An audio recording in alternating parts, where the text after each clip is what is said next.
Aujourd'hui les amis, il est temps de parler du mercato idéal 2023 pour le Real Madrid, en tout cas ce qui sera selon moi le mercato idéal, parce que dans le sens des arrivées comme des départs, il y aura beaucoup de mouvements cet été à Madrid et forcément il y a beaucoup de besoins à combler du côté du Real, forcément pour doubler et tripler des postes, pour apporter plus de sang frais et de concurrence, aider à jouer sur tous les tableaux et remporter un maximum de titres l'an prochain en ayant un groupe fort qui soit soudé et surtout qui soit dans la capacité de répondre à tous les problèmes de l'effectif, les blessures, les absences, les suspensions, les différentes tactiques que l'on peut adopter et répondre aussi à tous les défis que va nous opposer la concurrence. Sachez que je vais être intransigeant sur pas mal de choses, que je vais apporter en tout cas quelques idées et le but sera forcément de, pourquoi pas, débattre avec vous dans les commentaires. Du coup n'hésitez pas à bombarder les commentaires avec votre propre mercato idéal pour le Real Madrid, avec les joueurs que vous aimeriez voir partir ou arriver dans ce club là cet été. Forcément aussi je vous laisserai vous abonner, cocher la cloche et me laisser un gros pouce bleu les gars pour m'aider à référencer la vidéo et soutenir mon travail, et surtout qu'en plus on est de plus en plus nombreux chaque semaine, ça fait quand même super plaisir. Alors du côté des départs, déjà forcément je vais vous parler de Eden Hazard et Mariano, parce que pour moi les joueurs ont eu aucun impact sur les trophées du Real Madrid, dans la rotation,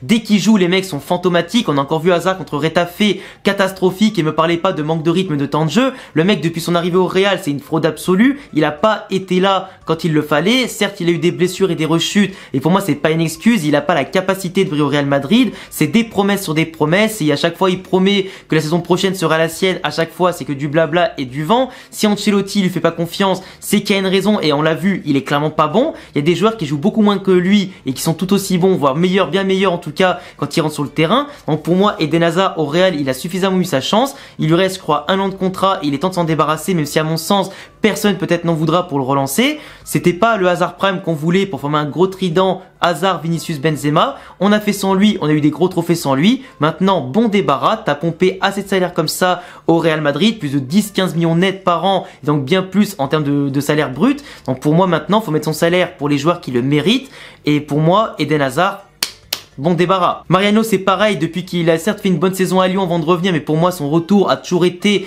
totalement inutile. Il l'a prouvé saison après saison, quelques petits coups d'éclat comme un petit but dans un classico contre le Barça. En fin de match qu'on gagnait déjà 1-0, il restait plus que quelques secondes de jeu, mais pour moi il a été inutile. Et pour moi des mecs comme ça qui bouchent une place dans l'effectif, alors que des jeunes comme Alvaro Rodriguez va monter en équipe première et pour avoir plus de chances que lui, bah pour moi tu vois, hop, on peut faire le ménage et c'est parfait. On économise aussi un salaire, et surtout un mec qui est inutile, qui a fait le mercenaire, qui aurait pu partir avoir du vrai temps de jeu mais qui a préféré rester pour gagner des thunes. Vallejo et Odriozola au niveau de la défense qui peuvent partir largement, parce que certes c'est des jeunes qui de base avaient du bon talent, qui étaient vus en Espagne comme des pépites, qui avaient joué avec les sélections jeunes etc, mais qui au Real Madrid n'ont jamais prouvé, n'ont jamais eu l'ambition et surtout la capacité à tenir la pression et le poids de ce maillot. Odriozola, il a pu être prêté au Bayern, il jouait pas, il a joué à la Fiorentina à peu près comme il faut, mais au Real Madrid, c'est fantôme sur fantomatique à chaque fois. Il fait beaucoup d'erreurs défensivement, offensivement, c'est hyper famélique. Vallejo, il y a toute la concurrence devant lui, et même s'il a un bon potentiel, il se blesse souvent, et quand il joue, il peut être intéressant, mais malheureusement, bah la concurrence est meilleure, donc il a pas de chance. Donc autant qu'il parte au pire Vallejo encore une fois en prêt dans une équipe de Liga pour qu'il s'aguerrisse, parce que pour moi quand à l'époque on l'avait prêté à Francfort quand il était encore un peu plus jeune, bah il était très bon, il avait même Pocket, Aubameyang et Lewandowski à des moments, sauf que au Real Madrid il a pas eu la confiance des coachs, il a pas eu le temps de jeu, aurait pu lui permettre de briller, plus les quelques boulettes qu'il avait fait par-ci par-là, ça l'a pas aidé. Et là par contre il y a deux joueurs, j'espère vraiment pour moi qu'ils ne partiront pas, parce qu'à court et moyen terme ça ferait en tout cas chier de les perdre maintenant. D'un côté c'est Ceballos, parce que Kroos et Modric seront en fin de contrat en 2024, et quand aujourd'hui tu as déjà Kroos, Modric, Valverde, Tchouaméni, Camavinga, et que tu auras peut-être en tout cas Bellingham qui va arriver, tu auras déjà avec Ceballos 7 milieux de terrain pour 3 places de titulaires. Donc tu as déjà les titulaires et les remplaçants. Ceballos, il a été énorme début 2023 jusqu'à mars. Après, il s'est éteint un petit peu. Là, il se rattrape un petit peu, mais c'est pas encore ça. Certes, il a un bon volume de jeu, il fait des bonnes passes, il casse bien les lignes, il apporte ce qu'il faut en termes de technique pour conserver, fluidifier le jeu, aller vers l'avant en tout cas et apporter des choses offensivement. Il marque pas forcément beaucoup, il fait pas beaucoup de passes décisives, tout ça, mais dans le jeu, il apporte énormément. Il a une bonne grinta, il met la bonne agressivité, il rechigne pas sur les efforts pour s'imposer, mais Ancelotti le met pas en tout cas en évidence dans la hiérarchie. Et avec un Bellingham qui arrive et Kroos, Modric toujours au level, et Camavinga, Tchouaméni, Valverde qui sont indéboulonnables et qui progressent de plus en plus, Ceballos va perdre forcément de l'importance. Donc soit il reste en ayant en tout cas en tête que Kroos, Modric partent en 2024, il faudrait qu'ils se battent dans la concurrence pour rater du temps de jeu et avoir une place dans la rotation, mais s'il reste, il n'aura pas forcément le temps de jeu escompté, vu son âge aussi qui avance de plus en plus par rapport à des jeunes qui poussent de plus en plus tout ça, ça peut être compliqué pour lui, pour son ego, peut-être ses envies d'ailleurs. Il a toujours pas prolongé son contrat et forcément, tant qu'il a pas prolongé, pour l'instant il a annoncé sur le départ, tout comme Asensio qui tant qu'il n'a pas prolongé, est annoncé sur le départ, mais vu qu'Asensio il joue et en plus il est décisif et marque des buts, comme encore l'autre jour contre Retafe, quand on a fait tourner tout ça, donc Asensio pour moi va prolonger, mais Ceballos sera sûrement annoncé partant, encore plus si Bellingham arrive, parce que je le vois pas rester encore un an sur le banc. Il a déjà été assez frustré comme ça cette dernière saison, donc en faire une de plus assez galère, surtout qu'il a des ambitions de jouer avec l'équipe d'Espagne, tout ça, le prochain Euro, c'est un peu compliqué, et je peux comprendre parfaitement sa volonté de pas signer, de partir ailleurs où il pourrait être titulaire et potentiellement gratter une place en sélection, et on pourra pas lui en vouloir. Et pour moi, sachant que Kroos, Modric partiront tous les deux, c'est complexe en tout cas de sacrifier un Ceballos qui pourra apporter beaucoup. Après t'as Gabri Veiga, on en parlera un peu après, mais qui pourra arriver cet été, être prêté au Celta de Vigo pour venir vraiment au Real en 2024 quand Kroos, Modric partiront. Donc ça apportera encore de la concurrence, mais il y aura en tout cas assez de place pour Ceballos, Gabri Veiga, Bellingham, Valverde, Camavinga et Tchouaméni. Donc du coup tu pourras avoir les 6 là l'année prochaine, mais si tu perds Ceballos, c'est un peu dommage. Faudra que tu as encore cherché soit un jeune du Castilla, au pire ça sera parfait, ou un autre milieu de terrain qui pourra compléter le roster du milieu. L'autre joueur en tout cas qui me fera un peu de la peine, et j'ai sorti une vidéo sur ça l'autre jour, c'est Ferland Mendy qui pourrait bien partir du Real, parce que le Real en interne le critique un peu, parce qu'il progresse plus, parce qu'il est moins bon défensivement que sur ses premières saisons, et qu'en plus son rendement offensif est catastrophique, qu'il apporte pas assez, qu'il apporte pas en tout cas la différence offensivement, que défensivement aujourd'hui il y a autant aussi bien, voire beaucoup mieux. Dans la hiérarchie il a 10 minutes de place, t'as Camavinga, t'as Alaba, t'as même des fois Rudiger qui peut jouer arrière gauche, t'as Nacho, enfin bref, t'as les solutions, t'as Fran Garcia qui va arriver du Rayo Vallecano, qui revient à la maison, en tout cas l'ancien du Castilla. Donc globalement, en perdant du protagonisme, en étant en tout cas aujourd'hui en capacité d'apporter de la thune au Real pour financer d'autres opérations et équilibrer les comptes, Ferland Mendy est pour l'instant mis sur le marché des transferts. C'est pas encore sûr qu'il parte. Moi ça me ferait chier qu'il parte parce qu'il peut apporter à son prime, quand il est pas blessé, beaucoup de choses, de sérénité et de l'équilibre. Il a rendu de fiers services, il a été bon dans les grosses compétitions, et pour moi les latéraux aujourd'hui ça vaut très cher, et avoir des bons latéraux titulaires et remplaçants, ça doit être la norme pour le Real. Et pour moi le vendre, ce serait dommage en vue en tout cas de jeu sur tous les tableaux. Oui, il y en a d'autres solutions, mais laisser Alaba dans l'axe, Rudiger dans l'axe, Camavinga au milieu de terrain pour que chacun s'occupe de son poste et pas être trop polyvalent pour travailler les automatismes comme il faut, c'est essentiel. Laisser les vrais spécialistes au poste en place, c'est quand même plutôt intéressant. Et avec Fran Garcia, tous les deux vont se pousser vers le haut. Donc pour moi, vendre Mendy, ce serait quand même dommage. Dans le sens des arrivées du coup, parce que là du côté des départs, on a fait en tout cas tout ce qu'il y avait à dire entre les fins de contrat et les joueurs indésirables, ou ceux qui sont annoncés globalement au niveau des rumeurs sur le départ. Là au niveau des arrivées, on parle de Jude Bellingham, entre 100 à 120 millions d'euros. Forcément, ça serait hyper impactant, c'est un profil qui est complet, qui apporterait tout ce qui manque au Real Madrid, parfait pour remplacer Kroos, Modric quand ils seront plus là, avec aussi pourquoi pas Ceballos conservé et Gabri Veiga qui pourra arriver, et des jeunes du Castilla qui pourraient monter. Mais Jude Bellingham, par rapport à sa capacité à être un leader, à apporter du physique par sa taille et son côté athlétique, son volume de jeu, sa puissance en tout cas technique aussi à tous les levels, pour moi c'est un mec parfait pour attaquer et défendre et s'adapter à pas mal de tactiques et d'adversaires. City, Guardiola le voulait. Apparemment, le Real a remporté la course. C'est pas officiel, mais en tout cas, à la voir, c'est absolument ce qu'il faut au Real. Faut passer un cap et avoir un milieu de terrain avec Valverde, Camavinga, Tchouaméni et Gabri Veiga qui pourra régner sur l'Espagne et l'Europe pendant plusieurs années. Gabri Veiga, pareil, je l'ai déjà présenté, donc je vais pas vous le représenter, mais pour 2024, pas forcément pour 2023 du coup, il apportera un sursaut de qualité intéressant. Fran Garcia, lui, s'attendra le début juin et la fin de saison en Liga pour être officiel. Il va apporter ce côté jeune qui va se projeter, qui est très bon offensivement, défensivement, qui a de quoi encore, bien sûr, mûrir sur pas mal de secteurs de jeu, mais qui va apporter un ancien de la maison, qui aime le maillot, qui va mouiller le maillot, qui progresse de manière phénoménale en Liga, qui a marqué des beaux buts contre l'Atlético Madrid, contre le Barça en Liga par exemple, avec le Rayo, qui participe à la belle saison du Rayo et qui a tout pour rayonner au Real Madrid. Après justement pour combler les manques de l'effectif, alors Kroos, Modric ils partent pas tout de suite, donc t'as pas forcément besoin de les combler comme je l'ai dit, et on a déjà parlé des milieux de terrain qui arrivent. Pour moi c'est plutôt un latéral droit qu'il faut pour concurrencer Carvajal, parce que t'as plus Vallejo, t'as plus Odriozola par exemple qui peuvent jouer à droite.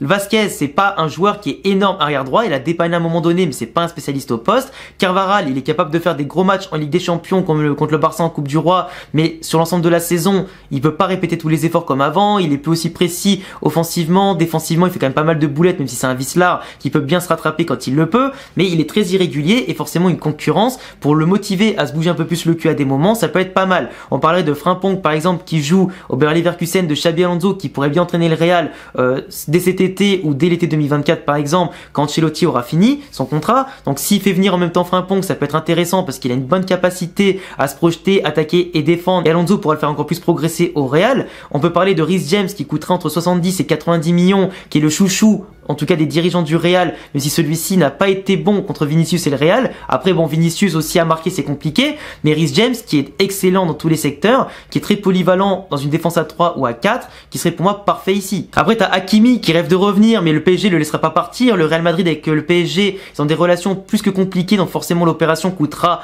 plus qu'un bras au Real Madrid, et il est pas en fin de contrat tout de suite, et forcément Hakimi, même s'il a envie de revenir et qu'il a encore beaucoup de choses à faire en tout cas pour progresser, surtout défensivement, il pourrait apporter énormément de choses et il aime le Real Madrid. Un peu comme Fran Garcia, on aurait des latéraux qui aiment à fond le club, qui se donneront à fond et qui en tout cas pourront progresser en étant encore assez jeunes. On peut parler de Dumfries aussi, qui a un profil du côté de l'Inter qui est intéressant, mais à mon sens qui est le moins intéressant de la liste que j'ai cité. Un central, t'en as pas forcément besoin, mais si tu perds Vallejo, t'as déjà Nacho, Rudiger, t'as Alaba. À la limite, tu fais monter un jeune du Castilla, ça peut le faire entièrement. Ou au pire, tu peux repositionner Ferland Mendy dans l'axe, c'est pas interdit. Et Carvajal aussi a le niveau de jouer dans l'axe. Il l'a déjà fait, mais pour moi, faire monter un jeune du Castilla qui sera l'avenir, qui va progresser au contact des jeunes, ça peut être intéressant. Après on parlait à des moments de Pau Torres que moi j'aurais beaucoup voulu voir en tout cas associé à Militao parce qu'ils sont jeunes, parce que Pau Torres aussi c'est l'avenir de l'équipe d'Espagne, tout ça. Donc ça aurait été bien un petit peu pour avoir une sorte de Ramos dans l'axe comme à l'époque, qui pourrait beaucoup progresser, passer des caps au Real Madrid. Il a un prix entre 40 et 50 millions d'euros, donc c'est franchement accessible. Actuellement c'est la Juventus qui est très intéressée par lui,